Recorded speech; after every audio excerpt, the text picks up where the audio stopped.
फलटण नगरपालिकेच्या लगतच असलेल्या मोठ्या बाजारपेठेमध्ये फळ आणि भाजीपाला व्यापारी या ठिकाणी आपला व्यवसाय करण्याकरिता खूप दूरवरून फलटणमध्ये येत असतात।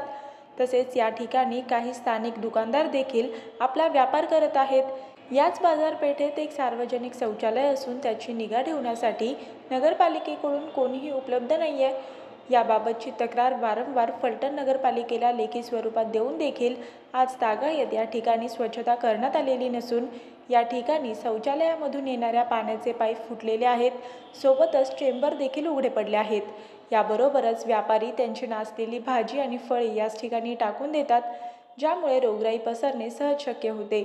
यावरती अंकुश घालण्याकरिता कोणीही पुढे येत नाहीये। राजकीय अथवा सरकारी अधिकारी कोणीही याकडे गांभीर्याने लक्ष देत नाहीये।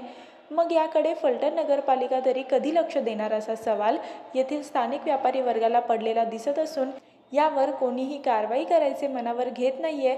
मग व्यापाऱ्यांना कोण वाली राहिला असा प्रश्न या व्यापारी वर्गाला पडला असून राजकीय लोक फक्त मतदानाच्या वेळेस आमची आठवण काढतात, इतर वेळी आमच्या आरोग्याशी कोणालाही घेणे देणे नसते। जर वारंवार लेखी तक्रार देऊन देखील या ठिकाणी स्वच्छता केली जात नसेल तर यामागे नक्की काय गौडबंगाल आहे असा प्रश्न येथील व्यापारी विचारत आहेत।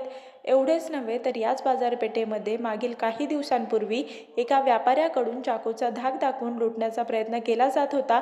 त्यानंतर या ठिकाणी सीसीटीव्ही बसवण्याचे ठरवले होते, परंतु त्या सीसीटीव्हीचे फक्त वायरिंग झाले असून त्यावर अजून कॅमेरे लागलेले दिसत नाहीयेत। म्हणजे नक्की व्यापाऱ्यांची काळजी वाटते की फक्त काळजी वाटण्याचे नाटक केले जाते असा सवाल या व्यापाऱ्यांकडून केला जात आहे। व्यापाऱ्यांच्या या व्यथेकडे प्रशासन कधी लक्ष देते याकडे सर्वांचे लक्ष लागून आहे। मी वर्षा काटेकर, योद्धा न्यूज, सातारा।